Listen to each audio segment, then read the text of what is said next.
Hey, welcome back to the podcast, One Man, One Tree in a Hill. I'm your host, two-time wrestling champion, stand-up comedian Jared Waters. We have a special guest all the way from St. Louis, but residing here in New York City, Mr. Stephon Hightower. What's the word, man? What's good? Mr. Hightower, how are you, sir? I'm good, man. How you? I'm good. How's the post right now? Because you're from St. Louis and St. Louis. You guys are known to, you guys have been experiencing protesting before. Oh yeah, we gets down in St. Louis, definitely. So how would you say it's now, seeing that the whole world is protesting? Because back it was just St. Louis.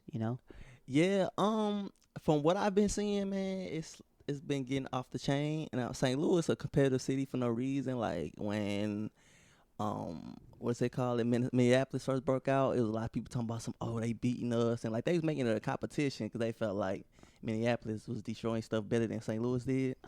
So people from St. Louis like, we finna get out here, and they just burned down Ferguson Police Department. That's the police department that had to do with Mike Brown getting killed. Mike Brown, that's what I said. Because St. Louis doesn't have a lot of racial tension, though, right? The city, Oh yeah, it does. the city does. Yeah, I think a lot of people keep forgetting that it's the Midwest, and the Midwest has their own. Yeah, Missouri was the last slave state. So you take that in consideration. You know what I'm saying? A lot of people is I've experienced great but racism. That's why I'm so vocal. Give us an example of the racism you felt being in Missouri. Well, okay, like, Of course, you're gonna get stuff being a black man, Yeah. but like in Missouri, would you say would be more different than growing up in a different state or living here in New York? I haven't experienced much racism for real in New York. I haven't been here that long. Experience Mhm. besides like probably being on the comedy scene, you can kind of tell. I don't know if white comics or white people know when you get to a certain age as a black person, you can tell when they being racist. Right. So besides that of knowing like, oh, you being racist, you trying to talk slick. The biggest thing I've experienced, bro, besides police brutality, is one time I was working Amazon back home in Missouri, and literally, bro, I pulled up with my big Amazon truck, and this lady, I put to this house. This lady looked at me, bro, and white lady ran in the house. She looked at me, ran in the house. I got out with a package, bro. As I walked to the door, her husband was like, excuse me, sir, can I help you? And I'm like, I got a package for you. And then the wife was hiding behind him like, oh. Bro, Right. I was in a big-ass truck that said Amazon. Don't you got the Amazon uniform on too? Had the Amazon truck, Amazon uniform, and the Amazon package in my hand. But they racism was blind to all that, bro.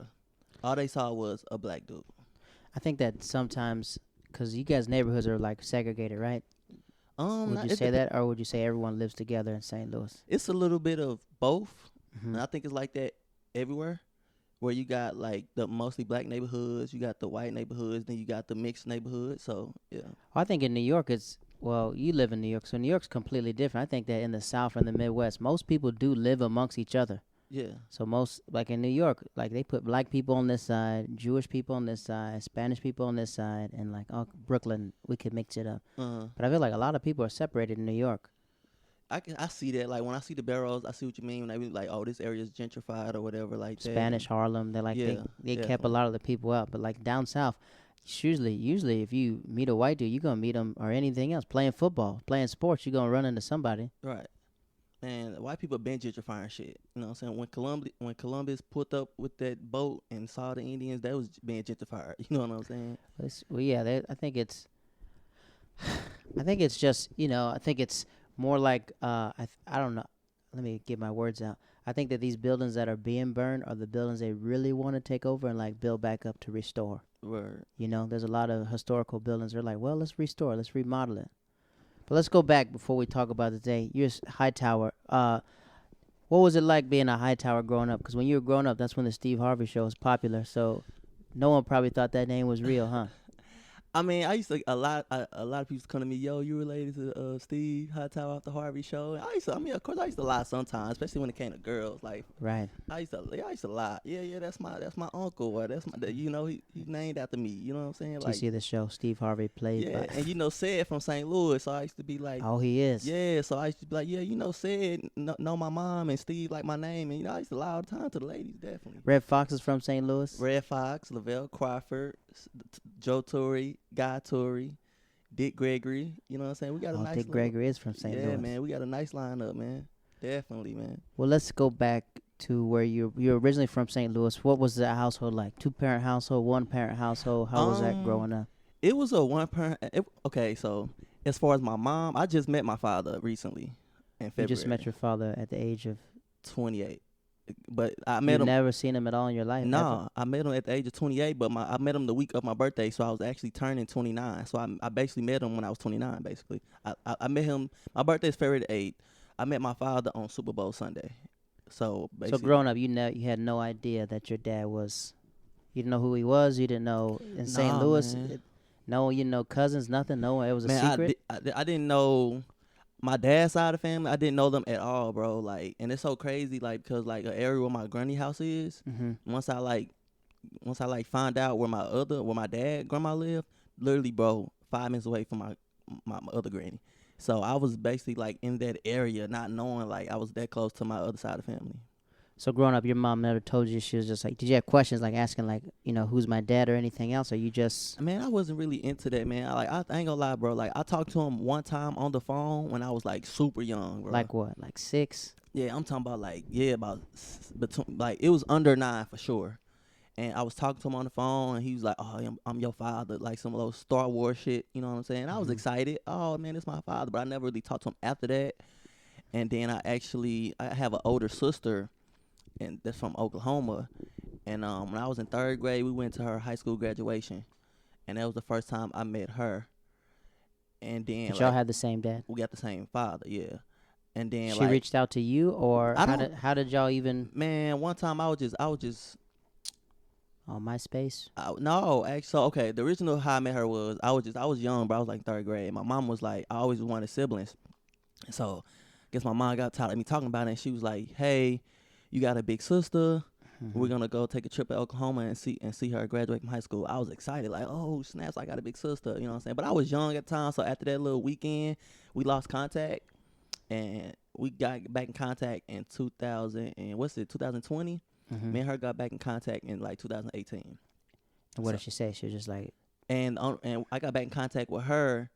That was kind of through my mom too, because my mom reached out to one of my uncles that she knew, and he got in contact with me, and then I got contact with some of the cousins, and I was like, I really wasn't tripping off my dad. I'm like, yeah, I know my big sister, and then I had actually called her, and she didn't answer, and she called me back, and when I told her who I was, she just broke out in tears. so she knew about you this whole time. She just didn't know how to find you. Basically, like when we was in Oklahoma for high school graduation, somehow we lost contact. Cause I was like You're in in third. 3rd grade, so how you? Yeah, I was in 3rd grade, and she was like, we still was kids, you know what I'm saying? So it was like, oh, we met my sibling, and we ain't seen each other since until 2 years ago. How many kids does your dad have? What I know is just me and my big sister, Oh, so he has no other kids. as far as we know. So if you're okay, so you don't know, who your dad is, but does your mom? Your mom knows exactly who the dude was, Yeah, my mom know him. Yeah. and he lived in St. Louis, but she never. So he moved. How did they meet? How did they meet? Let's go to. I never asked. Oh, I never asked. Maybe I should ask, because it was like, bro, I'm 29 now. You know yeah, what I'm saying? you don't know nothing. Yeah. Yeah, I don't know nothing, and it's like at a certain point, we hit a certain age, bro. You really stop caring. Do you think they were dating or something, or no? From what I gather, for the most part, they were dating, but I think that my mom was like the side chick, Oh, so I'm like the forgotten child. but your older sister was a part of his. Yeah, like my father and his mom was like married, and then like my mom was like the other woman. Okay, so your father and your older sister's mom were married, Yeah. and then your mom, they had a child out of wedlock. Yeah, so I think at the time of happening, they might have been like, you know how like you in a relationship with somebody, and then y'all probably coming to an end or whatever. But Mhm. at the end of the day, like I think my mom thought that what my mom told me was she thought that she was finna marry him, Oh, and then she found out he had another family. whole nother family. So basically, my father was like living a double life. Mm. Yeah. So even though that my father family probably knew about me, like knew that it was a lady pregnant by him, I was still like, because I'm the other woman's child, I am the forgotten child. You know what I'm saying? So in St. Louis, you felt like somebody was watching over you? Like you probably thought they knew who you were. They probably seen pictures, but they probably never introduced themselves. You never had Nah, a feeling of man, like this might be my cousin or never, bro. Like, because my mom's side of the family is huge. how huge? Like, my grandpa had 26 kids. Oh, jeez. With one So, woman or two women. So you got 12 and 12? no, no, no, Or no, four no. thirteen. With my grandma, with my grandmother, he had two kids, which is my mom and one of my aunties. Mm-hmm. And then after they got divorced and he got with my step granny, they had over 20 kids. She must have been young to have 20s.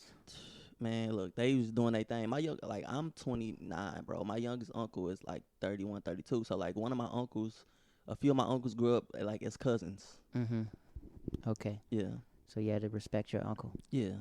So we go to, so what was that like growing up? So you're in a single house. Was it just you and your mom or were y'all I living? mean, How was the this was growing? when I say like it was like for the most part it was just my mom, but we had times where like we might have been living with my grandmama or my granny. Mm-hmm. You know what I'm saying? So I'm getting raised by my mom, my granny, and then like you got my auntie, but then I got my 12 uncles and 12 aunties too. So you never felt alone?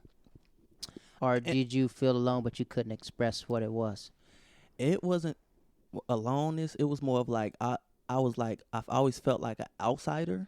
Like I felt In like your own family or just in general? you know, and like so my family wise, I feel like an outsider because like this how it was for me. It was like okay, I don't know my father or that side of the family, right? Mm-hmm. But then even though I got my mama's side of the family, I still was like that. I was that cousin from the first marriage. Oh, because your grandmother was the first wife. My granny was the first wife. You Right. feel me? So even though I got all these cousins, I'm still the cousin from the first wife. You feel me?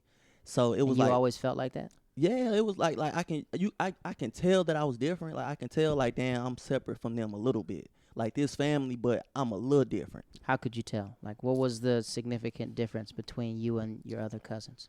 Man, Are you darker than them or? no, I mean, okay, I don't look like none. Like I actually, you know, what's so crazy. I actually look like my father's side of the family. Now that I started meeting them, I look like them. But it was just like you know how you come around Big eyes and bald heads? and like how you silly. I actually no, you know how like they all lived in the same house, like all the cousins. Like I'm talking about, it was over a lot. Like in my grandpa house, it was nothing but 100 kids. You know what I'm saying? All my aunties, uncles. What type of house was it? So it was just like. It was ghetto. It was hood, like a hood. It was a hood. So you had to. house. So when you came over, they knew it was like, oh, here comes Stephon. And I mean, I was accepted as their cousin, but everybody knew I was the cousin from the first marriage. right, because you didn't live there. Yeah, you know what I'm saying? I didn't live there, and so it was just like at the same time, it's like as much as you try not to treat your kids different, you can tell the difference. Like I come over there and this is Step, this our cousin, but it's like he ain't got the same granny as us. You know what I'm saying? So as far as like having a hood ass family, you know they gonna try you and shit. Like you know what I'm saying? We gotta toughen you up because so it's like I'm one of them, but I wasn't. So it's like I'm like half. How did your step grandmother treat you? She was cool, man. I got treated like everybody else. To be honest, like if I did something fucked up, I got my ass whooped. You know what I'm Right. saying? Like definitely got my ass whooped. You feel me? Did your mother have a close relationship with her brothers and sisters from? Oh yeah, that man, they close. Like they like cool. Like that generation of Hightowers, and like they actually like got a close relationship and like known for fighting and jumping people. Cause there was so many of them. It's like if you fight one, you had to fight all of them. 26 of them. Yeah, so like they built that name of if you fight one of them Hightowers, you got to fight all of them. What part of St. Louis are y'all from? That question is kind of vague. Okay, so where did your grandfather? Where was your? Oops. So if you go to St. Louis, you ask Hightowers, they'll probably be like, yo, they from that Normandy area. Okay. Cause a lot of the like it's like 3 generations that went to the same district. Okay. And so like to this day, like real talk, like I do a comedy show in St. Louis. Like last shows I did in St. Louis before I moved to New York at Helium, I did a comedy show, and then some lady who used to be a teacher to one of my aunties was like, hey, you related to the Hightowers and you know so and so, you know Mary and Martha. I'm like, yeah, they're my aunties. So like the generation, the line of it's still like some of my cousins who young still go to that district, Normandy, to this day. So probably like 100 of y'all Man, out there. they definitely. So who was the male influence in your life? So talk about how tough it was your mom raising you, because it was pretty much you and her against the world, right? You guys had a support system, but I'm pretty sure when y'all got alone, what was that like? I mean, it was. I seen my mama struggle. You know what I'm saying? I seen her struggle. I seen her How old were you try to when make a way. I mean, when you a kid though, it's like you didn't realize you were struggling. But me and my mom per se, we moved around a lot. Break that down a lot. So how? Like I feel like we moved every 3 years. Oh wow. Like around St. Louis. That's why I'm like I know like my main like the Hightower name is probably like from that Normandy area, but me personally, I honestly can't really claim an area to be from. Only because we moved around like every 3-4 years, like we moved around a lot.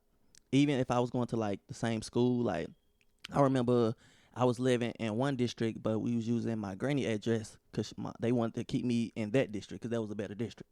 Hmm. So yeah. So when you get there, so we say like this is elementary school.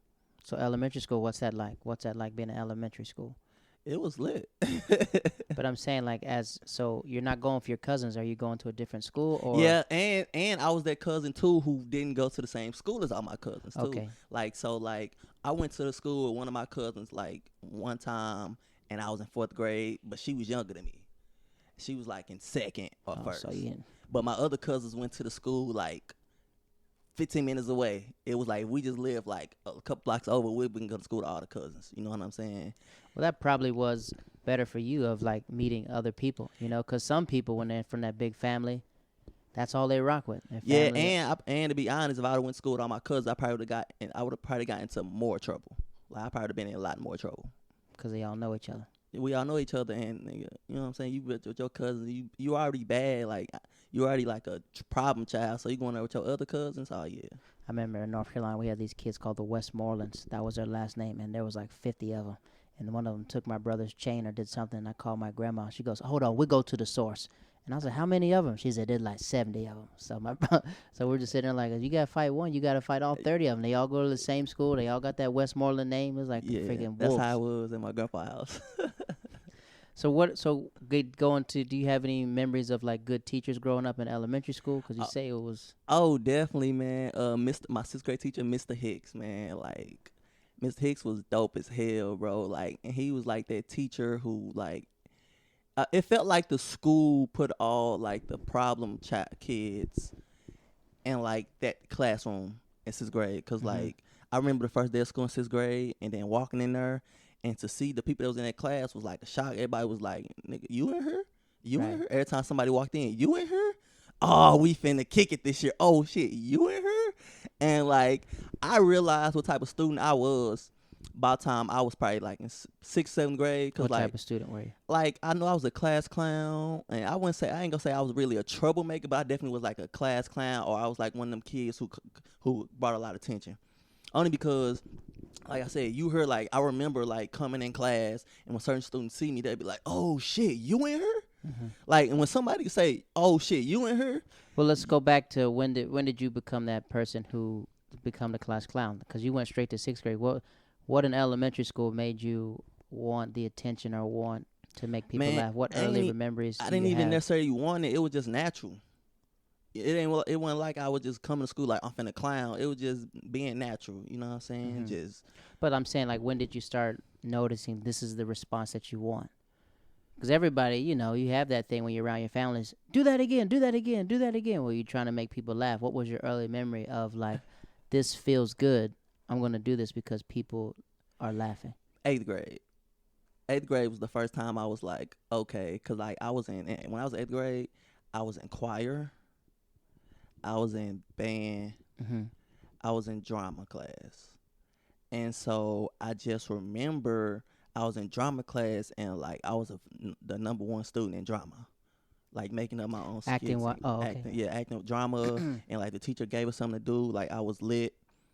And then I was always goofy. And then with choir, then like one of my favorite performers was Jamie Foxx. And I'm like, damn, that was the first time I realized, like, damn, I'm kind of like, I'm doing drama, I'm in choir singing, and I'm funny. I'm like, damn, like I'm gonna try like stand up and like, oh, if Jamie can do it, I can do it. Like that's how, like that's the first time I had that thought was in 8th grade. 8th grade, that's 19, it's at the 90s when you were going 8th grade? Nah, Early 2001, right? nah, 2002? Nah, in 2001 I was in 5th grade, bro. I'm 29, bro. And So in 8th grade, it 2003. was like 2005, 2006. I graduated 2009. So 8th grade, I was That can't be. You can't be in no 8th grade at 2000 and 2005. If you 2005, you probably starting your freshman year 2005. 2004, 2005, 8th grade. You know, it's the same. 2004. So I'm saying 2003. That's what I'm saying. The Jamie Foxx show is over. That's what I'm saying. So I'm like, No, what? I'm not saying the Jamie Foxx show. I'm talking about who Jamie Foxx as a. I know, but I'm saying like, I'm saying growing up, what were you watching? Like, what were you? You know, everybody. You said 8th grade is when you were talking about Jamie Foxx. I was like, so you watching the reruns of the show, or like, what was your influence Bro, around? I'm a '90s baby, bro. Nigga, I know. That's what I'm saying. I'm saying I was old enough to know that Jamie Foxx was a singer. But that's what I'm saying. How young were you when you first saw it? That's what I'm asking. Oh, when Go I first, back, yeah. That's what I'm saying. oh, I probably like I was 4th, 5th grade. Right, but that's what I'm saying. I was like, so you were influenced of what you saw. That's what I'm saying. Yeah, So yeah, like, definitely. What was the youngest age where you're just like, I see that and I want to do that. Like I think that's cool. I think I can make people laugh. 8th grade. Right. Yeah. All right. Like 8th grade. So no, that's when you practice it. That's what I'm saying. You said, no, that was the first time. Like when I was in these things without realizing I was doing it. right. So that's what I'm saying. And then like one day when I walked out of drama class, and I was like, damn, I'm doing all this shit just like Jamie Foxx. Like I think I can be an entertainer. Okay. I wasn't saying like I did that shit because he was doing it. I just was in all these different things without realizing that I was doing all these different things. Right. And at that point, I was like, damn, I think I think I might have to try to be funny one day. But I was already funny in class naturally. Right. Yeah. And that's what I'm saying. So like, what about when you were getting around your family? Were you the funny cousin, or was it just like you're trying to outdo everyone, or just the family's just, since it's a big family, a lot of laughter? You know what? Because to be honest, my family didn't realize who I was until I got older. What you mean? Break that down. Okay, like my mom, my granny, they knew like I liked singing. I don't think they realized I was really like a funny individual, a class clown. Singing like how? So you're like crooning? No, like I used to be in a church choir. Oh, okay. Like the little kid choir, and then like I was in choir from like, you know, in elementary school they make you be in choir. But when I got to 7th grade, 8th grade, I was in choir for auditioning for it, and I made it. Mm-hmm. And then same thing all throughout high school, even at the time when I started going to community college, I was always in choir. What song did you sing to audition? For which one? The first one. What songs did you sing to audition? Oh man, I don't really remember. Let me see. When I auditioned, I think the only audition I remember was 8th grade, and I sung in 8th grade. What song did I sing? Cisco. Nah, I ain't sing no Cisco. I wasn't that help. Irreplaceable. Actually, one of my favorite songs of all time is Shy. If I ever fall in love again. Yeah, that's like that's actually one of my favorite songs actually. That's what I'm curious. I don't think I've ever heard you sing before. Nah. Why did the singing stop? I mean, I can sing, but it's not like I'm finna get a record deal for singing. Right, but I'm saying though, what about you? Because you don't sing in your act either. I noticed that either. I actually have a bit where I sing. You just haven't seen it yet. Okay. I have a bit where I talk about when I auditioned for American Idol. Is that true? Yeah. Is it online? No, it's not online. What happened? How'd you? Were you serious auditioning for, or were you doing? I seriously was like. You know, you and Willie. You know Willie? He auditioned as well. Willie who? He from Texas. I forgot his name. Big Willie. He's from Dallas. He's from Dallas, Texas. Comic out here. He's on YouTube. Him auditioning for Simon. Oh really? Yeah. Oh snaps! And he's doing it as a joke or whatever. Really? No, But I you're actually doing it seriously. I was seriously auditioning, man. They was coming to St. Louis, and I was so excited. It was like, oh, American Idol. I was like, I don't know. I was in my early 20s. This is actually before I started doing comedy. And I was practicing this song by Shine Girl. You know Shine Gerrickson that Look Me in My Eyes. Look me in my eyes and try to feel my pain. Sing it again. Do you know how it feels to be left out in the rain? Keep going. Each and every day there's someone judging me. Worry about my life and how I live in these streets. You never heard that song before? Sing it again. I can't hear it. Do it again. Man, this dude is stupid. He trying to make... Nah, but that was the song I was planning on singing or whatever. I was auditioning for it. I was like, man, I was like, okay, I was confident. I was in the shower singing it. I was getting ready. I had been practicing the song for like 2-3 months. And then I got in front of the judges, bro. I was so nervous. I started singing something else. What did you I started singing Usher, Let It Burn. I don't know what I was thinking. Like, What was their feedback for you? they was like, I mean, you can sing a little bit, but you ain't, but you ain't what we looking for. You can sing a little And bit. then when I left that audition, this is when I started doing comedy. You know what I'm saying? I was like, all right, fuck it, let's do comedy. That's why I do comedy now. I was like, oh, all right, cool. So singing in the church choir, what was that? Did you lead songs in the church choir? I did, man, because I was younger as a kid. Like my voice kind of like went through, matured a little bit. But when I was younger, man, I was like a high tenor. Mm-hmm. You know what I'm saying? My voice already kind of high pitched. Like you can tell I used to sing when I was younger. Why did you grow up being in the church or what? I mean, when we stayed with my granny, we went Because to church. I noticed my people they live in East St. Louis, but they know every Sunday they got to get up and go to church and stuff like that. Yeah, I mean, especially when we lived with my granny, we definitely had to go to church, bro. Everybody, like, cousins, everybody, aunts. like, and that wasn't even just like what I was telling you about my other cousins, like everybody, like my step granny, she was so into the Bible. She like all my aunties and uncles got names from like has Bible names. Give me some examples. What they got? David. Ezekiel, David, Jonathan, Joshua, Daniel. You know what I'm saying? Like Rebecca, Mary, Martha, like all you my got a Bible name. Matthew. It's just pronounced Stephon. Yeah. So like if I really name all my uncles and auntie, they all have names from the Bible. Luke, like all that shit, like no bullshit. But they so hood you would never know. Isn't it crazy growing up in a Christian household, but but living a different life? But yeah, but it's hood. Yeah, it's hood. Like, man, come on, but everybody, I feel like most people growing up probably like had a different. I feel like me personally had a different life from as far as like church, cause my mom and them making me come, family, and then school. You know what I'm saying? And it wasn't that I was trying to hide who I was. It was just sometimes the person who your family think you are, your friends see a different side of you. What did your friends see that your family wasn't seeing? Were you more quiet around your family, or? Yeah, I can say that like as far as like my family didn't realize like I was just super goofy and funny. But why didn't they see that about you? I don't even know, man. I don't know. It's like I don't know, bro. Because because you keep saying like you felt like an outsider. I was like, did you think they thought you were an outsider? Yeah, like so that's why you probably didn't open up. Yeah, like I feel like they thought that, and like when I come around, it was like they would think I was somebody I wasn't. Like they would think just because I'm not there with them, I don't act like them. But wouldn't you be the oldest cousin out of all of them? No, I'm not actually. So your dad's first, your granddad's first two kids. Here's the thing: just because my grandpa had 2 wives and had kids, that doesn't mean that my mama had kids first. You see what I'm saying? Mm-hmm. So I'm like, I'm one of the older cousins, but I have cousins that's older than me. You're in like the top half. Yeah. So with that so you as you feel like an outcast, you're at school. So do you think school is a place where you could be yourself? I mean, yeah, of course. Or would you say does your mom know your personality better than your family? I'm not even 100% sure my mama know my personality 100%.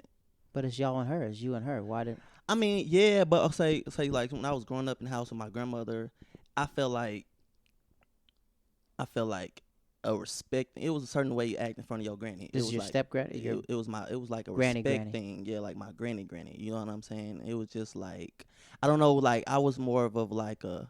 I'm gonna say this. I grew up kind of like always being like a underdog kind of.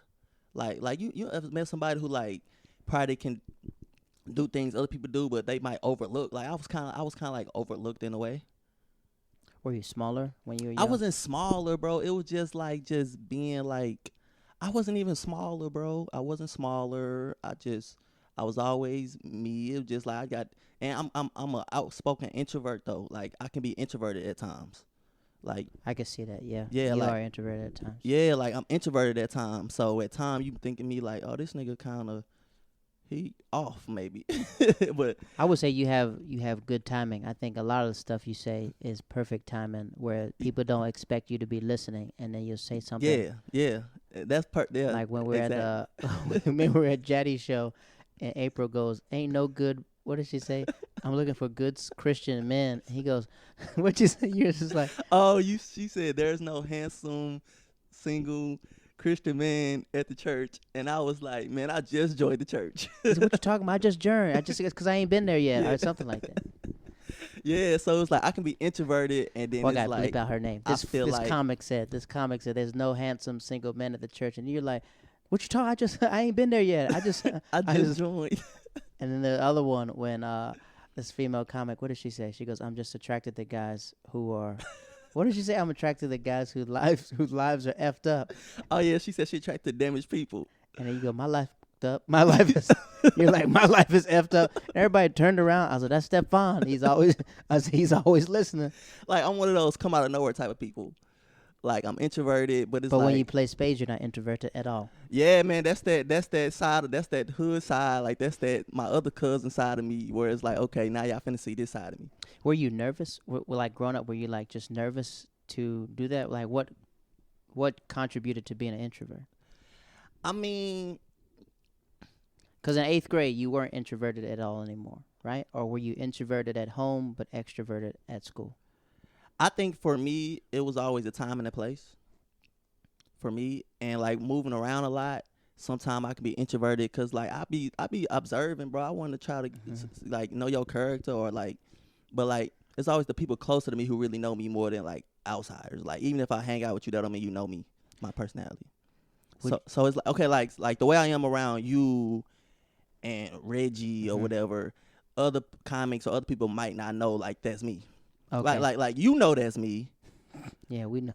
You know what I'm saying? Right. But it's just like when I get around a whole gang of motherfuckers, sometimes I might just be like, okay, I'm just gonna peep the scene for a little bit and then I'm gonna make my move. Okay, so making your move, when you get out there, so you start getting out of your school, what were your grades like? What type of student were you? B, C, A, B, all A's? I think I was a above average student. Did you ever get in trouble by having good bad grades? Your granny ever pull you to the side and like, I expect more from you? I could be a little lazy when I was in school. Like I was smart but lazy. Procrastinator. Yeah, like I was a student who would like pass quiz and tests, but I might not turn in my homework. So I probably end up getting like a C or a B in the class. And what were those discussions with your parents like? Was your mom authoritative? Was she take that belt out, or grandma take the belt out, or were you more? I mean, they talk to you like, Stephon, you know better. I mean, to be honest, in elementary and middle school, my grades always was decent. Like we talking about A's, B's, and C's. Okay. But like when I get to high school and I got more freedom, I started to realize that damn, once I leave school, I'm kind of lazy. Okay. Like if I don't do this shit at school, it might not get done. What made you feel that way? You just didn't like school, or man, I just drop my book bag and just go outside and play. Like as soon as you got to the school, like I go home and just I see I'm finna go mess with this girl right quick. Let me go. You know what I'm saying? Like just being lazy, bro, or just like especially my freshman year, bro. It was like some kids be worried about the wrong things. Did you play sports? Were you a sports? I did. I played football in high school, and when did you start playing football? I started playing football in 6th grade. Okay, so you played till 9th? I played till I was a freshman, yeah. I played till I was a freshman, and then I was like, oh, yeah, I'm not going pro in this. I should probably stop doing this. I'm just one of those people, like, bro, I'm one of those people who, like, I'm not finna do shit I'm not good at, bro. Like, I'm that person. Like, But that's your freshman year. You don't know what you could have been by your senior year. Could have lifted everything else. I knew, bro. Because, like, I was pretty good. I was pretty good in the 8th grade. And then when I got to my freshman year, by the time I got to my freshman year, niggas was big, bro. like I had transferred to this new school called Pattonville, bro, and these white boys was big. You feel me? And I knew, bro. But what was it? So what was it like when playing football, growing up with your mom and everybody supporting? I'm getting like what was the male? So your grandpa was the male influence of your life, or your uncles? Like they was in my life, but I can't really say they was like or let me show you around. Let me show, like they was in my life. But who was the dude that showed you around? What was that dude that you could say? Did you say you just didn't grow up with no male influence? I really didn't have male influence like that. But that's what I'm saying. So how did that affect you? What was that like? Did you feel like you were crying out for something? Yeah, as far as like, Because I noticed this about you. When you get around women, you're more like a coddling thing happens. Have you noticed that? People are just like, oh, Stephon, what's wrong? I was like, ain't nothing wrong with him. They're like, watch out. Yes, there is something wrong with him. I'm like, I never noticed that. when we're at the bowling alley. Oh man, I was going through something right then. I was Right, going but I'm through saying, did you something, see how but I was like, how are they picking up? I was like, Stephon will be all right. They're like, no, he obviously wants to talk. I was like, yeah, I can tell he grew up with a lot of. That's how one of my cousins are. They grew up with a lot of women, so they know exactly when that look, that look is just like, nah, I don't want to talk to a dude right now. I need to and not saying that's not a problem, you know what I mean? But you could tell Tupac was more. He wasn't feminine, but you could tell he gravitated toward like understanding, like what you know what I mean? Yeah, Understanding like a woman more than. I definitely gravitate more towards like, yeah, I like comfort in a woman, definitely, you know, definitely, and vice versa. definitely, hell yeah. But did you say that did you ever feel like growing up you wanted like that male influence, but like, yo, this is how you tie a tie, this is how everything else, or you just figure I had to do it all by myself? Or did you feel like you had to be the man for your mom? I always wondered, like, when I used to see like, you really don't really think about your father as far as, well, let me speak for myself. I really didn't think about him until it came to like maybe like Father's Day. Walk us through that. What's that like? It was weird, man, because it was just like, it was one of them things where like being the only kid around, not knowing his father. And then so it's like when you with your friends, like, yo, you want to play? Like, I'm hanging out with my dad today. You know what I'm saying? I can't. I'm with my father, and you just be like, always want to be like, fuck, like, man, where is this nigga at? Like, who did you talk to that to? Like, I think that especially as young kids or stuff, like, who was that person that you talked to? Be like, yo, I don't got a dad. Who was the first person you talked to? man, to be honest, that was actually something I actually held in. Wow. Like, I never really like, you know, sometimes like it'll come up in conversation. I'm like, oh no, I don't really know my dad, but I didn't really dig deep into it. I was just like, I just don't know my dad. Like for me, it was the norm. When did you get to because your jokes changed when you first got here. Your jokes changed about your father. After you met him, it changed a little bit to be like, now there's peace. So were you like angry with him? When did the you didn't care about him turn into like, I'm angry that you're not in my life? Because that joke is real that you told about your dad in the beginning. You could tell like you really meant that. Yeah, man. Because like, because I found out that he was a pastor. How old, when did you find that out? Like when I started meeting my sister, like a couple years ago. Mm-hmm. So for me, it was like I went from, as a kid, like, damn, I straight don't know my father, being sad about it, wondering, would my life be different if I know him, to eventually getting older, to not caring, to finding out what he did for a living, to being pissed off, like, this nigga's a hypocrite, bro. Oh. Like you, I was like, damn, you preaching about the gospel, but you ain't even taking care of your own son. Oh. So that's where that joke came Not from. financial. He didn't financially take care of you guys at all? Like, no child support? Bro, this dude still owe me like at least $35,000 in child support. Your mom never took him to. And no, it was like she was trying to get child support money. And so I felt like him being a pastor was like something where I felt like that was the way of him avoiding the state for child support money, or him moving around a lot too, for him to avoid paying child support. Did that ever hinder your relationship with God? Nah, not really. Because it found out later in life. No, not really. I have other reasons. But my relationship with God is like, I would never place that burden on I don't mess with God because my father passed. Like, no, with that, because God and religion is two different things. Okay. You know what I'm saying? So I would never place them as the same. Like, as far as religion, I'm not really big on religion, but I try to be spiritual and try to know God, yes. Organized religion. Yeah, basically. So we talk about that. So like, walk us through like meeting your actual dad. Like, what was that? It was last year, right? Yeah, it was this year. This year. It was. But what were you going to St. Louis for though? I went to St. Louis. Because you randomly left. Like no one.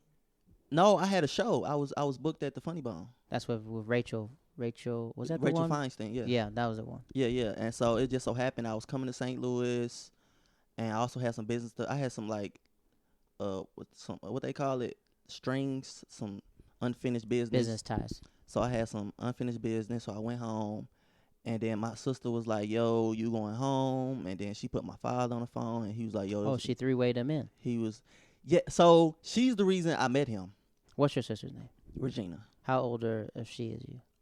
I'm 29. She's 36, Does she have kids 37. or? Yeah, I have a niece and nephew. Yes, my nephew just graduated high school. He's Oh, 18, that's he old. and I have a niece that's 16. So she three-ways y'all on the phone. No, she was visiting him. She was visiting him. So y'all all both in St. Louis at the same time. No, my sister's not from St. Louis. My sister lives in Nashville. My father doesn't live in St. Louis neither. My father lives in Champaign, like an hour away from Chicago. So none of Okay. us live in the same state. Okay. So what happened was that my sister really didn't fuck with my father like that, cause she grew up knowing him, and she really didn't mess with him. But after she's been going through like this spiritual thing of her forgiveness, and so it started with them two. And then, like, after a while where she felt like their relationship was going better, she came to him like, yo, I think it's a good time that you meet little brother. And then she hit me up like, yo, I think she was like, are you ready to meet him? And I was ready, but I really didn't care. I never cared if I did or not. Okay. Because when it got to a certain point, I was like, I just want to know where my sister is. But I was like, oh, yeah, I talked to him. I hollered at him. So we talked a couple times. And then he found out I was coming to St. Louis. He was like, yo, when you leave St. Louis, can I, like, come get you and take you to the airport or whatever? So he came, and I actually was leaving from Chicago. So he came to St. Louis. I hung out with him on Super Bowl Sunday. And then basically drove me to Chicago for, catch the plane back to New York. So what did he say? Like, walk us through, like, so you finish your show and then you go back to your house and he pops up, or? No, it was like the next day. It was like after the weekend of shows, I was leaving, and it was on that Sunday, and he came to St. Louis, and like he was like, I was hanging out with somebody, and I was like, yo, he was like, I'm gonna come get you around 2. I'll be in St. Louis around 2:00, and so we met him, and then he seen me and just gave me a big old hug. To be honest, I was happy, but I was numb to it though. What do you mean numb to what? I was numb to the experience, as far as like, this is really my father. But it's like my emotions was like, I really didn't have, like, have you ever just been in a situation where it's like you're not happy, you're not mad? It was just like, okay, this is what it was more like, this is what it is. Was he emotional? Oh yeah, he was emotional as hell. He gave Like me a big hug, crying and stuff? Yeah, he was definitely crying. He was definitely crying. What did y'all say? Did you speak that moment to air out stuff, or you just didn't say nothing? Man, because I was still like, I was just like, I was listening to him talk, and I was like listening, because I was still like, for me, it was more of like him being my father, he felt like he was obligated to open up to me. Was your mother there or no? Nah, she wasn't there, because he was with his wife, and I didn't know how my mom would react to seeing him with another woman. So I met him separate from, like, I left my mother's house to go meet him. Did she know you were going to meet your dad? She knew. What did she tell you before you met him? Did she like give you any pre-warnings or? No, she was just like, it's about time. Oh, she supported it. Yeah, she supported it. Like, my mama wanted him in my life. Right. It was more of him, like, doing whatever he was doing. So he pulls up, him and his wife. Yeah, so we met like at a restaurant, cause I didn't know how my mom was gonna react. Mm-hmm. Like, she seemed cool, like, yeah, he can come over here, and I was like, I don't know how you gonna react, so I'm just gonna meet him on my own. It was one of those, cause I know my mom, where I was like, I don't know how you gonna react to seeing this man after all these years, so I'm just gonna. So you walk out the house. He's in the car. No, he was at a restaurant. Like I left the house, and my friend dropped me off. And yeah, this girl I was actually dating actually took me to go see him. What's her name? The girl that dropped you off. Oh, her name was Rachel. And was she encouraging you, or? Yeah, like, definitely. She was just like, yo, like, she was like, this would be a cool experience. Like, for her, I think the experience was great, because she was like, damn, I'm straight, Taking him to see his dad. Yeah. So we get to the restaurant, and what does he look like? Does he look like you, or Man, did you feel like you saw yourself? Or I look just like this dude, but I just look a little better because I look like my mom, too. Glasses? You have glasses too? Yes. Or everything? Yes, everything. Like I'm basically this man's twin. And you get to the restaurant. What's he say? First thing, he just hugs you. I ain't even get in the restaurant. Like, he just came out the door and just gave me a big old hug and was just like, I am so happy, and crying, and like, I actually made, like, from what I know, I made his day is because, like, I forgave him. Like, I had forgave him over the phone before we met in person. So, like, so when I finally met him, it was like, my reaction was just like, it was numb. It was what just his like, wife do? I was getting used to it. His wife was pretty quiet, actually. Like, when she first seen me, she's like, oh, this is my dad named Robert. She was like, oh, this is little Robert. She was pretty much quiet the whole trip. She was just, like, letting us talk for real. But she cool. Little Robert. That's your nickname? his name is Robert. Hmm. My middle name is Robert. Oh, okay. So you get his. So when she seen me, she was like, "Oh, this is little Robert." So your older sister, your older sister's mom and your mom and his new wife are not this. Does that make sense? 3 different women. Oh, so does he have any more kids? My daddy was a player. Does he have more kids or just only 2 kids? From what we know, it's just us two. But Regina's older brother, he adopted him, so Okay. he has that. So we talked to your dad, and he's crying, Yeah. and you're just like, "Are you gonna cover this dinner or what?" No, we didn't even eat. We didn't eat. We was I just actually cry. we was leaving. We was just meeting up and then going to their house to eat. Okay, Yeah. and you meet his family. Yeah. What's that? No, I like? haven't met his family yet. Well, where did y'all take y'all to eat? No, we met at the restaurant, but we went to their house. Oh, you went back to wherever he's from, Yeah.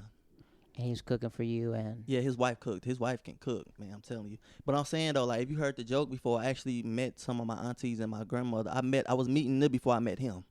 what was that like meeting them? Was it like Antoine Fisher a little bit, or because they probably saw you and like, oh, he looks exactly like No, our I look just like all of them. Like from the nose up, you can tell I'm one of them. Like it's so I got their nose. So what did And it's what did so his mother say to you?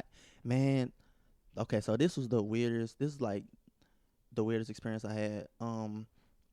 I went in, so my uncle reached out to me. One of my uncles reached out to me or whatever, and so he was like, "Yo, you want to get something to eat?" We went to a restaurant or whatever, and we getting to know each other. And I'm telling him I'm like, yeah, I want to meet the family. You know, I want to meet my grandmother. I want to meet my aunties, my other cousins, my uncles.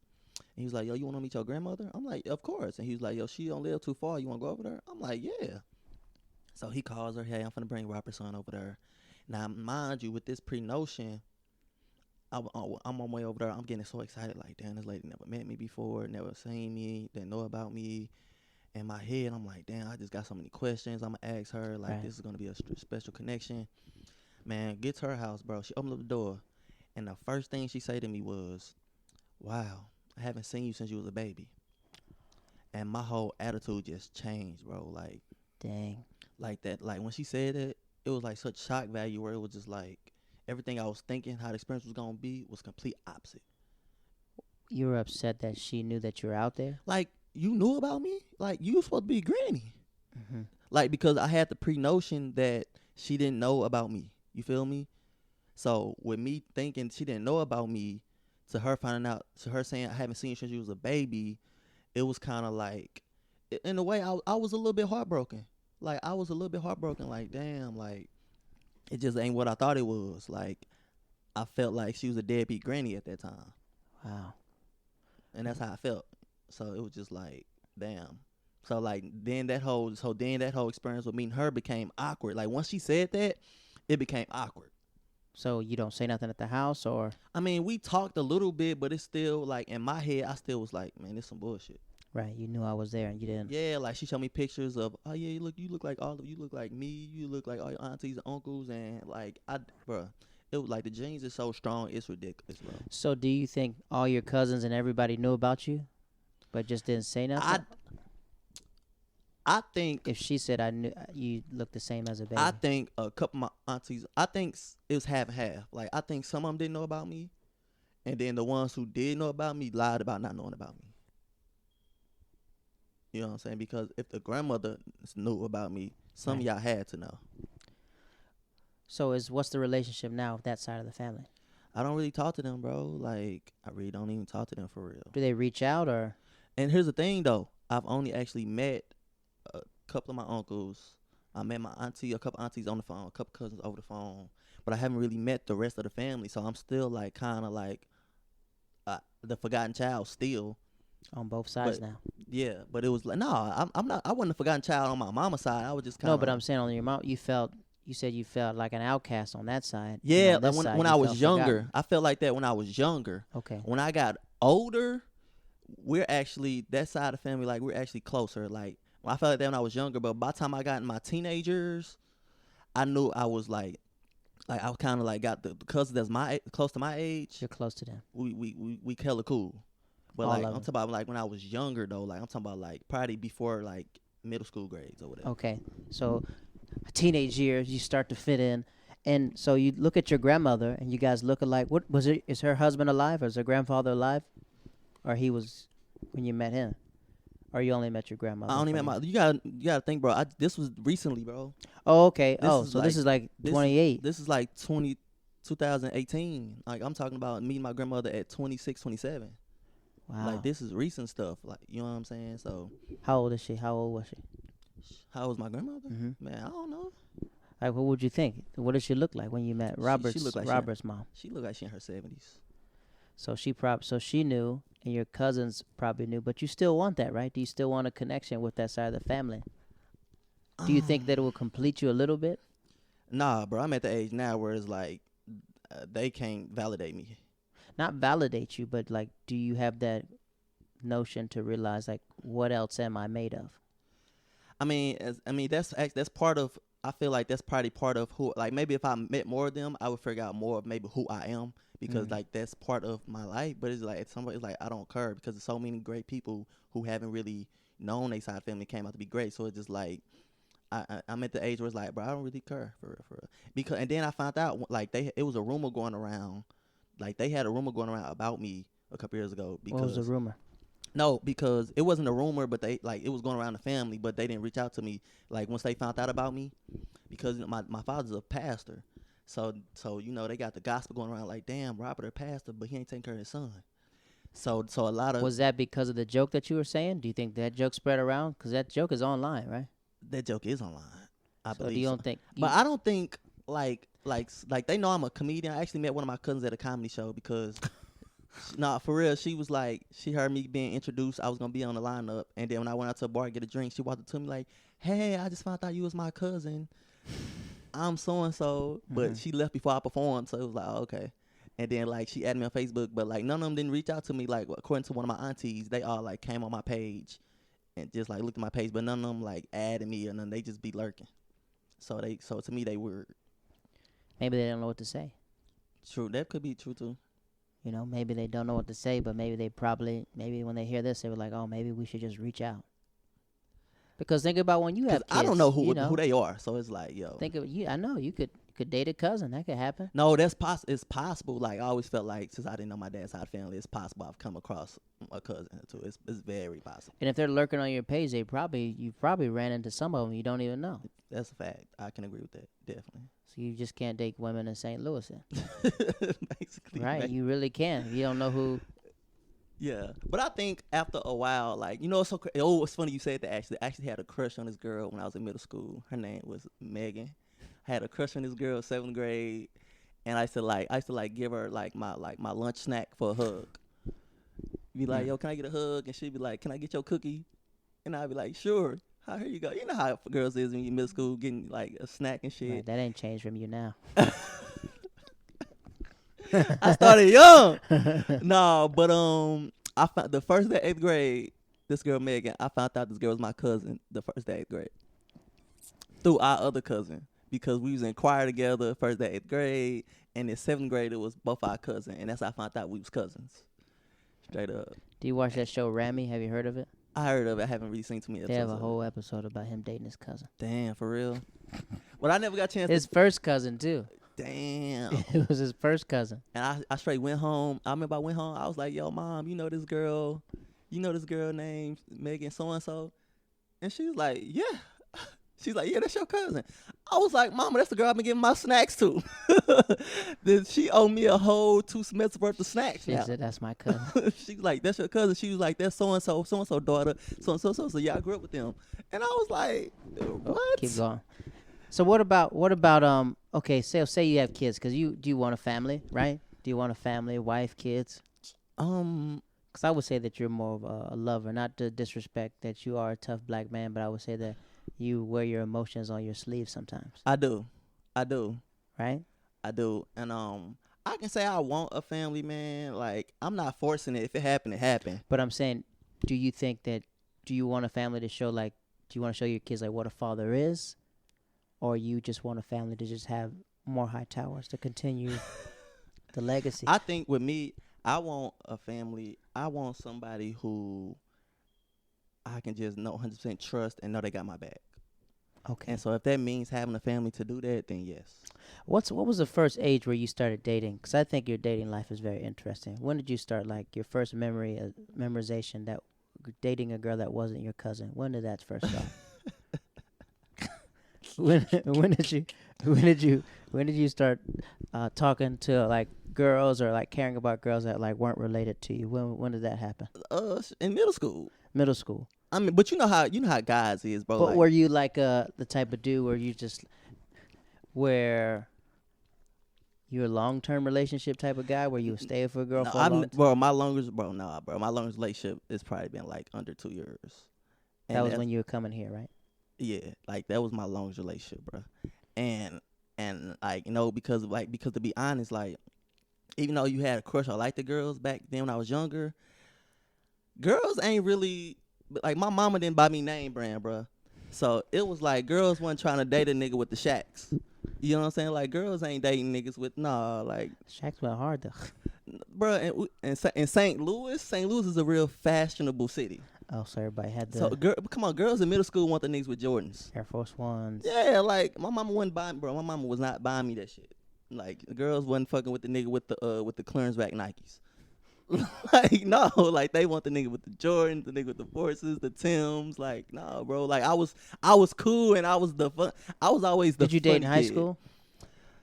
I did. I dated, but like I didn't. Nobody was my official girlfriend. Would you say that you were dumped a lot? I never really had. So I never really had somebody that had that title as my girlfriend. Keep going. So it was like I couldn't. How can I get dumped when nobody was really my girlfriend? Right. What's up? So, but I'm trying to look at this, right? You say that the girls that was never your girlfriend. Do you think you suffer from side dude syndrome? I have been a side dude before. I know. That's what I'm saying. You always speak about it, and you speak highly of your profession. That's what I'm saying. When did this start? That's what I'm asking. I know how to play my role, bro. But when does this role start? That's what I'm asking. I know how to play my role. What's your earliest remembrance of being just a dude on the side? Man, probably when I was like 22. When I was 22, I met this chick who was like 19. Okay. And I just hit her up. I hit her up, and we started connecting and started fucking around. And the whole time, she had a nigga. The whole time, she had a dude, bro. You didn't know or you didn't care? Both. When you found out, you didn't care? I had already been fucking with her. And I was like, damn, bitches ain't shit. I was like, she ain't shit, bro. And no, I swear to God, I was talking to this girl, bro. And like, when I came out, I left her house, bro, and I came outside to a note on my car. And the note read, yo, she fucking both of us. It said, she fucking both of us, call me. Did you call you? Nigga, no. Oh, you didn't. Nigga, I called. I got home. I called her. I said, "Hey, tell your little boyfriends don't be leaving notes on my car." And she said, "What? And then like next time I was with her, I showed her a note. That only happened one time to me when I was in college. I think I was a junior in college. I was talking to this girl. I wasn't even talking. We just started fooling around. And like just talking and stuff. But she had a daughter. She had a daughter who was like 3, and I didn't even know. I didn't even meet the kid yet or anything else. And I had this big, I don't have it in here. I had this big picture frame of Michael Jackson. And when you turn off the lights, you could see his eyes. He was just sitting there like this. So she would like write messages. It's like, I can't wait to hang out with you and Michael again. I love it when me and Michael and you will have a good time. And he wrote me and goes, look, I know what y'all doing with my girl over He thought you and Michael was having a threesome. He said, you and Michael got to come see me. That's the mother of my child. I said, dude, what? I wrote him back and I was like, this is the Michael she's talking about. He goes, don't be taking no pictures of Michael Jackson. I was like, dude, bro, trust me, I don't even know. I don't never want to get to, bro. I don't want to be so in love with a girl or like so into a girl where like I message another man about her. Like I don't ever want to be that guy, bro. Like I don't ever want to message another dude about a girl I'm dating. Like I just feel like they're just so, I don't know. Okay, I'll challenge you here then.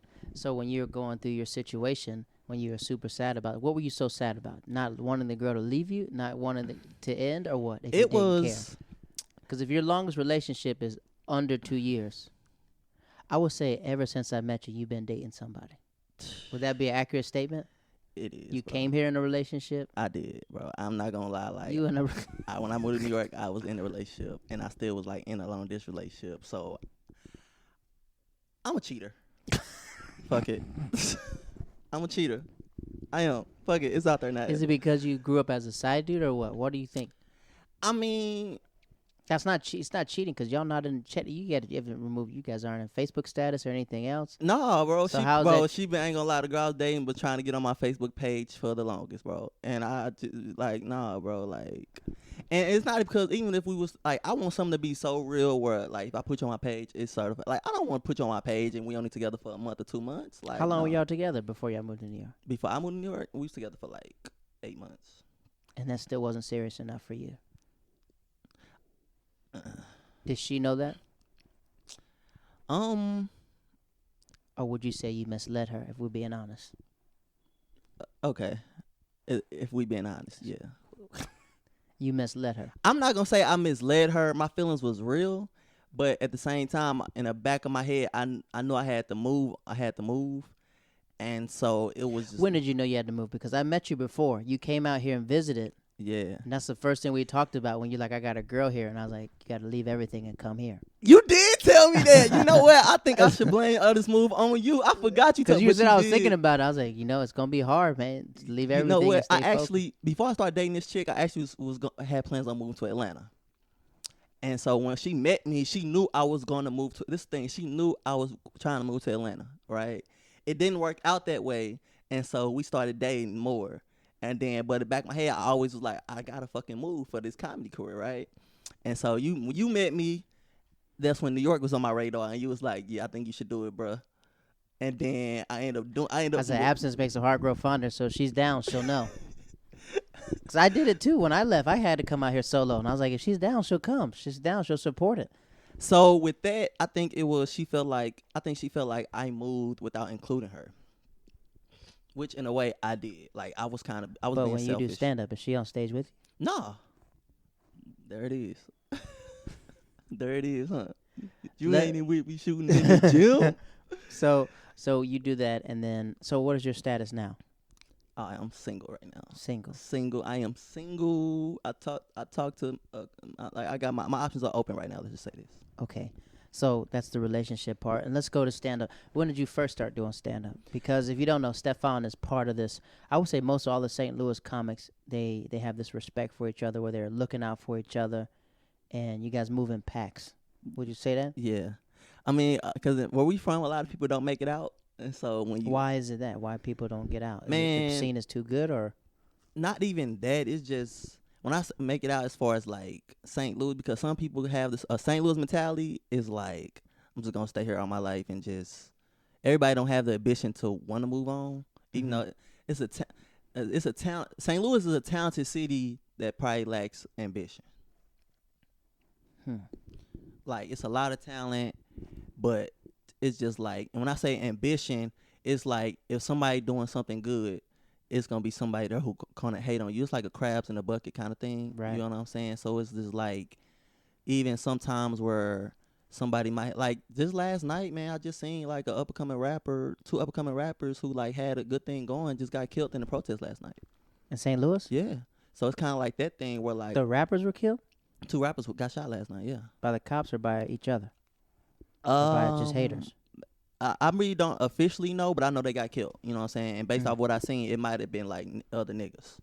Wow. So it's kind of like one of those things where like, but it's like St. Louis is a tough city though. It's tough where like, it's hard to get the support, but once they support you, it's real. So you start stand up what age? When do you start doing comedy? Officially, I was 24, I think. 24, 25, I want to say. And that's really your most middle age too, so you have a more of an ideal about life. Yeah. I think people that start like 17 or 18, they're more like funny on the spot, but they haven't really experienced life yet. Yeah. As an adult. Yeah. So you get to there. What open mic do you hit first? So funny story, yo. The very first time I got on stage is because my mama dared me to. It was her birthday week, and she was like, "You know what I want you to do? I want you to get on stage like you've been telling you saying you was gonna do." Mm. And I actually been writing jokes since high school, so I had a joke book way before I started doing stand up. Okay. So she was like, I was like, I finna go grab my joke book. Went on stage, and my mama only got half the recording. And so I was like, why you only get half the recording? She was like, I ain't gonna lie, I thought you was gonna go up there and choke. She said, but that's remember I was telling you that I felt like my mama didn't really know my personality like that. Right. Okay. Because she thought I was gonna get up there and be scared. But then when she seen that I was doing good, she was like, oh shit, let me pull out my camera. Okay. So she got like 3 minutes in. Yeah. So that was the thing where it was one of the things where I was like, I know my mom probably didn't really know my personality because she thought I was just talking. Okay. She didn't realize, oh shit, this nigga got Right. He actually wants to do like this. my very first time my mom seen me on stage, she went crazy, and we was on our ride home. She was like, you need a manager. Your first time going on stage. Like my mama was like, yo, you need a manager. Like she was like, she was like, you been writing them jokes since you was in high school? I was like, yeah. She was like, wow. What? How much time did you do your first time? It was like 4 minutes after. 4 minutes. Who were the comics that you remember? Bro, I don't remember because that was so I had got on that stage that one time, Mm-hmm. and then I actually didn't get on that weekend. I got hired at the casino, and I was working overnights. Oh, so you couldn't get out there like that. So I couldn't get out there like that, right? But during the day, I was into acting. I was with like this little talent agency or whatever, and it just so happened like a year, like I was into acting, and like no bullshit, a year later, I actually was in acting class, and this girl was talking about how she was finna do this little comedy competition, and I was like, yo, I was calling myself a comic nigga. I only been on stage one time, Right. like trash people do now. Like a lot of comedian So- Joe something. So she was like, I'm finna do this comedy competition. So I was interested. I asked her about it. And she goes, yeah, this lady named Miss Woody or whatever. So she gave me the number. I hit Miss Woody up. I went and me and Miss Woody met. I was trying to get into her comedy competition. And it just so happens, bro, one day, so I actually was working overnights, bro. Mm-hmm. And like my shift was like, you know how overnights is, 8 to 5, 9 to 6, whatever. Right. So a couple weeks before this day happened, so I had switched shifts with somebody. So I went from working like 9 to 5, and this particular day I was working in the morning. I switched the shifts with somebody, so my shift this day was like 11 a.m. to 4. Mm-hmm. So that particular day, Miss Woody texted me like at 5, and she was like, "Yo, hey, we're doing a Dick Gregory tribute at the Ambassador. Why don't you come on down? Dick Gregory gonna be there." So I was like, "Oh, okay, cool. I'm coming." Gets down there. They got like, this is actually on my Facebook page like years ago. Like they have like a painting of Dick Gregory, like a little statue of him. Mm-hmm. He's all into interested. Miss Woody introduces me and this dude named Brandon Cushon from Detroit. Shout out to Brandon Cushon, one of the first comics I met, and we became friends. Anyway, so she introduces us as two young comics. Now, mind you, I had only been on stage one time at this, so I was just like, but I was still going with the flow. Like, Mm-hmm. I can go with the flow. I'm like, oh yeah, what's going on? He's saying, nod his head. About an hour go past, he on stage giving a speech, and like he goes in the middle of his speech, "Is them two young comics that I met earlier still here?" So I stood up like, "Yeah, we in the back." He was like, "Yo, y'all come to the stage real quick." Mm. And then we walk on stage, and then he hands the mic over and say, "Do your set." I was nervous as hell, bro. Who went first? Did you go first? Hell no. Oh. I looked at Brandon like, "Bro, you been doing this longer than me. You go first." I was nervous as fuck. Brandon went, Miss Woody went, then I went. I did my jokes I had or whatever, and Dick Gregory actually sat on stage and watched us do our set. Like he didn't even lead the stage. Like it was a big stage. He grabbed a chair and just watched us do our set. Mm-hmm. And then I've been doing stand up comedy so that kind of What like. did he say to you? He gave me his card. He was Mhm. like, "Yo, you got my card?" He was like, "Yo, hit me up." Did you do it or Bro, no. why? Because at that time I only had like 5 minutes. Like I felt like I didn't want to waste his time. I felt like I wasn't ready for that. Like I didn't want to disrespect the game. What year was it? This was 2013. Oh snap! This was in 2013. So it was like, for me, it was like, even after I told my mom and my granny, they was excited. Like, you met the girl who, like, they was all excited and telling me I should call him in. But it was like, for me, the person I am, I was like, I didn't know what to say to him. Like I didn't know what questions to ask him because for me it was like, damn, this is my first time on stage since last year. And you met Dick Gregory. And I met Dick Gregory, bro, and I didn't realize I wasn't wise enough at that time to realize that where it was gonna take me. How good was your set? Did you have a good set? People laughed, but I don't know if it was because I was super funny or because this young comic Dick Gregory, or like 'cause it was old. It was Dick Gregory too, so it was an older crowd. Mm-hmm. So older people actually appreciate jokes more than younger people. So I think they was laughing. I did cool. Okay, yeah, he got some jokes. You know what I'm saying? But I don't know if it was probably younger people, I might have bombed because of delivery. Right. You know what I'm saying? So it was one of those things where they was fucking with me because I was funny. But at the same time, it was like I didn't know what to say to him, bro. Like, did you ever talk to his nephew about it? Mark, that's the homie too. I never really brought it up, bro. Like I never brought it up to him. I bet he probably gets it how his uncle probably done so many great things, and yeah, like I'm type person, like I'm just gonna like me and Mark have a generic relationship of how we met. I actually met him by opening up for him in St. Louis. I met him in Tampa too when he's come doing his. You know what I'm saying? Mm-hmm. So, but it wasn't like when I meet somebody famous and they got like a sibling who do comedy. Like my first things is not on my mind is be like to ask me about that person. Right. You know what I'm saying? So nah. So when you're in St. Louis, so okay, after your second time doing stage, what do you do now? Like I'm about to pursue it, or yeah, what? like that's when I got fired from the casino like 3 weeks later, mm-hmm. and I was like, okay, fuck it, I'm a comedian now. And then I just started hitting the scene, and this was in November. So the Gregory situation happened in October. I got fired from my job a week before Thanksgiving in November, and by December, that's when I really was searching, finding the comedy scene. That's when I started meeting all the other people, and at this point, this kind of like I was fresh, bro. So I was a little bit everywhere, mm-hmm. and I was everywhere, but I didn't know shit. Right. So I didn't know it was a whole comedy scene. Like I didn't know this shit. I was just finding places where I heard about comedy. And then that's when like I was like, fuck. It was like a month and a half to a couple months where like I was coming to shows and I was doing my thing a little bit where I started hearing about Reggie. Okay.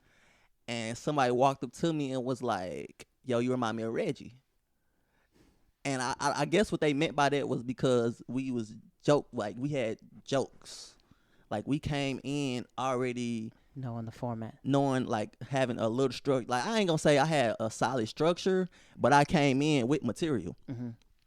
So it was like two young cats with material. Damn, y'all remind me of each other. Right. You know what I'm saying? And so we was hearing about each other, and then no lie, bro. Like when we met each other, bro, like that's when we call A1 since day one. Like when we met each other, it was instant. Oh, this my partner. What people? Because we met Reggie first, and then we saw another dude with glasses. They're like, I think that's his cousin. People like, I think they're related. Even back home, bro. Even in St. Louis, like when me and Reggie hanging out so much, people like was like, oh, they brothers. Like y'all gotta be brothers. It just so happened like we just got some of the same interests. You know what I'm saying? And I don't really think me and him look that much alike. It might just because we both black with glasses with a beard. With a bird, and we to y'all we probably sound alike. I think my voice a little different. It's different, but it's the same. Her and everything. Yeah, that's the St. Louis. Because Nathan don't got that accent. I mean, he's white. Right, but I was like, man, how one of these St. Louis dudes got that thick accent? Yeah, I mean, because our accent also comes from the it's like hoodish too. Right. And Nate privileged. What'd you say on stage? She's like, I ain't going to the bodega. I'm going to the stove. The stove. And then we call it the stove. This old lady just started laughing. The stove. The stove. The stove. Going to the stove. Who were some of the old heads in St. Louis that looked out for you? Says you and Reggie are both young. Oh, so man, who were like the comics that? So here's the thing too. Everybody has their own path, no matter how close you are. So like some people who like he looked up to might not did the same for me or vice versa. But like so one man, Javon Bibbs is a good dude, bro. Like Javon Bibbs, I think he knew Reggie first, and so he more cool than Reggie. But that's my guy too. But the very first older comic to really take me on his wing and kind of like really I looked at as a mentor was Arvin Mitchell. Okay. You know Arvin Mitchell? Arvin Mitchell was on Last Comic Standing, and he lost to Lil JJ. He's the comic that lost to Lil Little JJ. JJ the kid, little JJ. Yeah, he's the No, comic. he was on BET's. Yeah, my I bad. know you're talking about. Yeah, So that BET thing. Yeah. yeah, that's Arvin Mitchell, and he's from St. Louis too. Okay. So he was the first person who actually like was like, "Yo, what's up? What's going on, man? What's up with you?"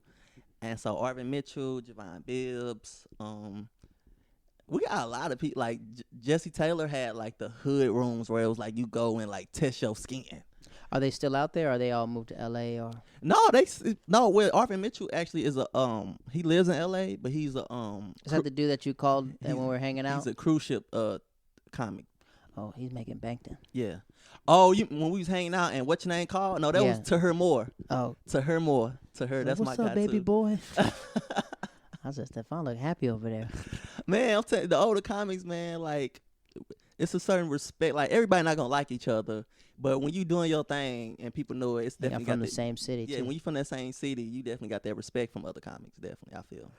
So what made you? So you meet Reggie, and then y'all grounded. What made you come to New York? What? That was that's my dog. You say what made me come to New York? Yeah. What made you come to New York? Did you visit other places or what? I did. I went to LA. I went to Atlanta. What was LA like? LA was fake as hell. That's what made you like no or? Well, it was.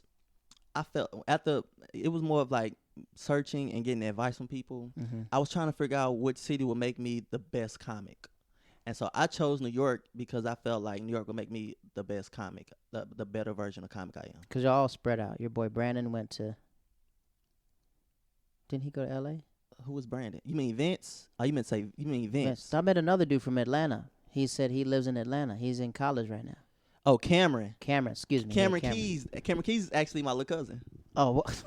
Yeah, he's in school in Atlanta and he does stand up in Atlanta. He's also on tour with JJ Williamson. Okay. Shout out so to my Vince little goes cousin, to Cameron. LA. No, Vince went to Chicago first. Chicago. Vince went to Chicago. And that's not too far away from y'all, right? 4 hours. 4 hours. So how many times do you go to Chicago? Not as much as I should have went. Why not? Working or just? Working and just doing my own thing in St. Louis, and just but I also was traveling a little bit. But I think I could have definitely made more effort to travel to Chicago when I was in St. Louis. I think so. So what was the New York move? So walk us through that.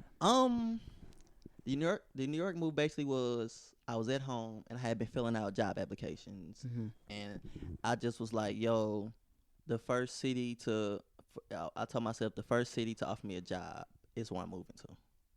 So I was applying for LA. I was applying for Atlanta. I was applying for Chicago and New York. And then I got an email to come interview for a job in New York. And that basically was a wrap for real. And you didn't leave. Because and then I was so determined that when I came up here, I didn't even get that job. I stayed and was like, I ain't leaving until I get a job. Okay. So it was like, I basically came up here and like, it's basically like once I got that interview, I was basically moving. What's the hardest thing being in New York? The hardest thing is no safety net, bro. Like every day is like you gotta be on your grind, cause it's like there's no going to mama's house, there's no going to granny's house. Do you miss that? I mean, a little bit, cause that's you from a big family. How do they feel if you being in New York? I mean, my mama pushed me away. She felt like she wanted me to get away. I mean, my granny, of course, they miss me. My auntie, my cousin, them like with my family so big, everybody just doing their own thing. But they're proud though. They're like, he's in New York City. Yeah, of course. I forgot one time I was in a car. And I guess Reggie's aunt called him and she's asked him how about New York. So, you doing anything? How's old Hightower doing? Yeah, man. That's the thing too. Like, Hightower. there's a thing too. Like when you me and Reggie and Vince, like we got so tight that we basically like kind of know each other families. That's a good. little bit. You know what I'm saying? I don't know what it is. Reggie family is very supportive. So I think I know more of Reggie family than he know of mine because I go over their house and they be coming to shows. Like Reggie support system is strong, nigga. Like Reggie's support system is strong. Like his cousins definitely been to way more shows than my cousins. But you got the boat. What, you got like 100 people. So when I guess the time is right, when you film your hour, you could probably pack it all out with Hightower. I probably could, but I probably would have to force them though. Like I probably have to make sure they got rides. You know what I'm saying? But when you get on, they'll be like, "What up?" Oh, definitely. But I mean, at some point I realized like sometimes when you doing stuff, sometimes shit is bigger than you. Okay, so we reached to the point where we got the hilltop questions. Okay. Hilltop question. You can answer it however you want to. It could take as long as it wants, and you can just answer it. So, do you believe in God? Yes. Okay. Who's your favorite person in the Bible? I don't have one. You took a pause. I don't know. Do you have a favorite verse? For God so loved the world that he gave his only begotten son, for those who believe in him should not perish but have eternal life. John John. 3:16. Why? So if you grew up in the church, why don't you like organized religion? What happened in the church for you to say you don't rock for organized religion, but you still believe in God? Because like the rules, man, like I just think a lot of people who religious like that are like very hypocritical people. Towards you or just Just in general, like they're judgmental. Like that's the number one rule, no judgment. But I feel like a lot of religious people are judgmental. what were you judged by? Okay, so cause I'm gonna tell the story about me and my granny. So one time I was at her house. Mm-hmm. Now, mind you, I haven't really been like as an adult. I haven't been to church as much as I used to as a kid. So I was at her house and just having a conversation with one of her church friends, right? And so she asked me. The lady actually asked me. She was like, "So how do you feel about religion and being a Christian?" Okay. And what I said was, I was like, I really not sure what religion I want to be because I feel like even though I probably was raised or went to church, a Christian church, me being as an adult, that was still forced on me. Like as an adult, As in, like, get up, go to church. yeah, It's but Sunday. as an adult, Adult, yeah.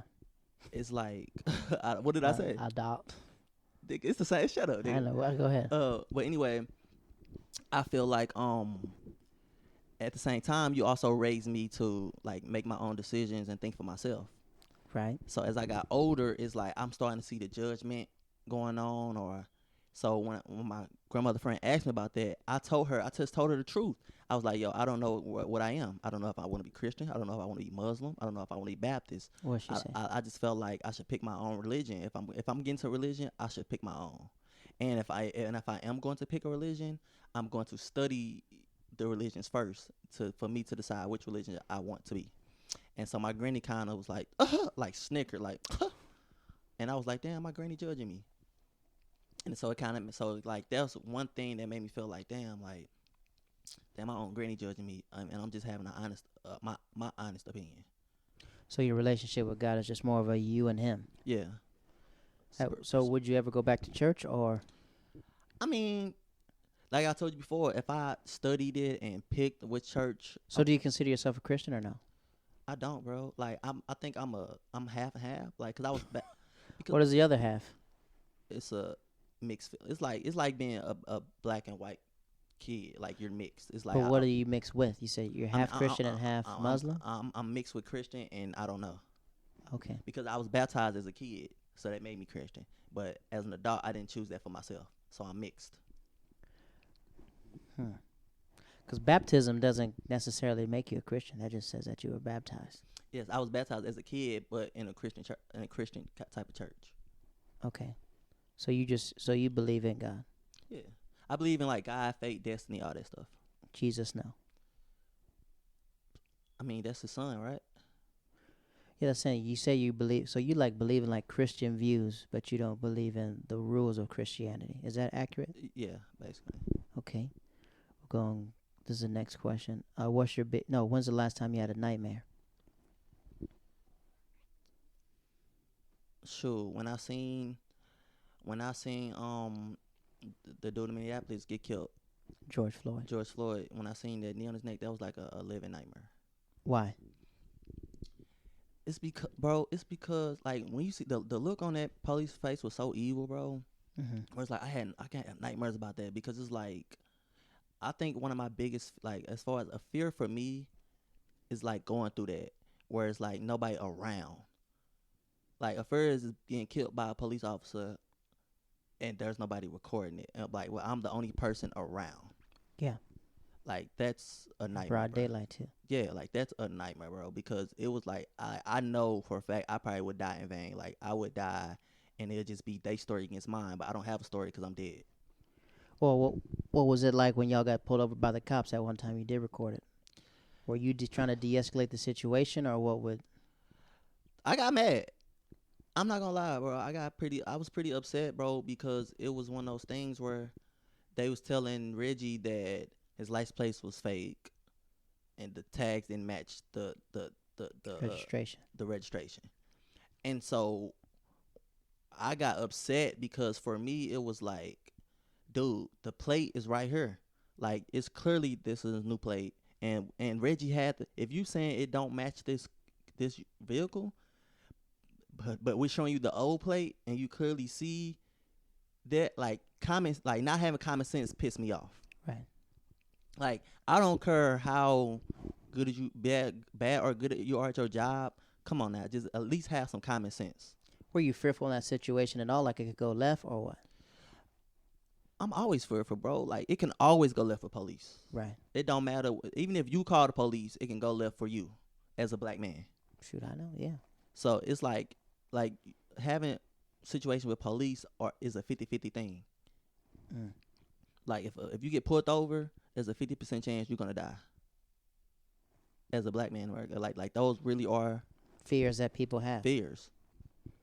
Even sometimes even the police pulled up, oh man, you be like, I ain't got no warrants, and then it's still like that percent chance. Like what if this nigga, the police officer's having a bad day? Right. You know what I'm saying? What if he's having a bad day and you trying to be nice to him, but he been an asshole? So then you become an asshole, and then boom, and you know what I'm saying? Like, yeah. Okay. Do you believe in soulmates? This question That's is good for you. for me. Yeah, you could probably go in depth with, do you believe in soulmates? I've had romantic feelings where I felt like maybe this person was my soulmate. Where they are now? This one girl had a romantic fling with Liz in Atlanta. And you think that's your soulmate? For her, she thinks we're twin flames. Okay. So I can't really argue with her because she feels like we're twin flames. A soulmate, I don't know how to get into this question. It's like I really don't know how to answer that, because it's like, because there's the thing, like I also believe in love at first sight. I can see that. I also believe that you can grow on somebody and y'all can fall in love. You're doing that now. You know what I'm saying? Yo, chill. But no, I do feel like, I feel like you can grow on somebody, man. And I feel like you can just like have two people who like I was telling you, like my longest relationship was like 2 years. Right. And okay, so I'm gonna be honest right now. Since I'm not in a relationship right now, I'm single. I can speak freely. Like even if this person hears this, it might hurt their feelings. But I'm just gonna like speak my truth. Okay.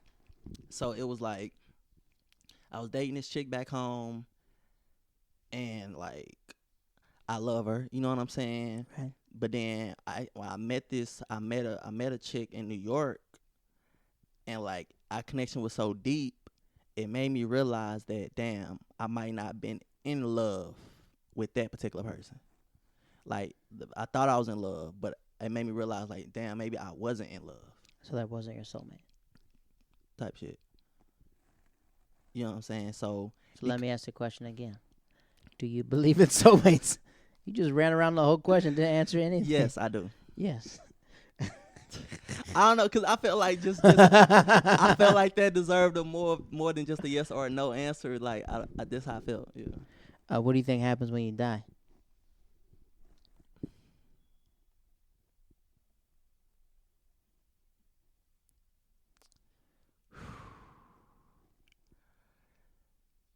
I think I think your spirit gets judged. I think we get judged on how we lived as a human.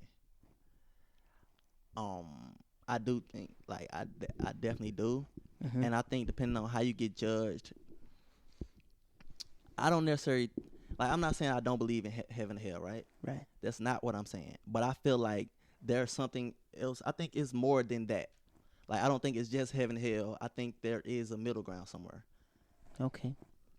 This is the last question. This is the who are you question. You know that one. So I'm going to say who are you, and you're going to tell us who you are. I'm going to keep asking until you stop. Got it? Who are you? Stephon Hightower. Who are you? A black man. Who are you? A comedian. Who are you? A funny man. Who are you? Ambitions. Who are you? A lover. Who are you? An Aquarius. Who are you? Stephon. You said that. Last question. When it's all said and done, if someone had a book and they asked who was Stephon Hightower, what would you tell them? What do you want them to know about you when it's all said and done? If someone had your book and you had to give it to them, and what would you want them to know about you when it's all said and done? I want them to know that I did the best I did my best to break the odds, and even through all my flaws, deep down I have a good heart. Ladies and gentlemen, this is One Man, One Tree in a Hill. I'm your host, Jared Waters, and this is Stephon Hightower. How do they find you on social media? Yo, Stephon Hightower on Facebook, STEPHON Hightower. Same thing on Instagram, Stephon_Hightower. I'm just trying to get back into Twitter, Mr. Step Hightower. Find me. TikTok? Nah, bro, I don't do the TikTok thing, bro. Especially when I just found out they being racist. Hell, nah. I was thinking about it, bro. But I just found out they was on that. They was like blocking out like the George Floyd and stuff, and I was just like, nah, I'm cool. Ladies and gentlemen, follow Stephon on all social media platforms. Check him out when his shows are updated, when we open up the city. My name is Jared Waters, and we're fading out. Have a good night, or day, or morning.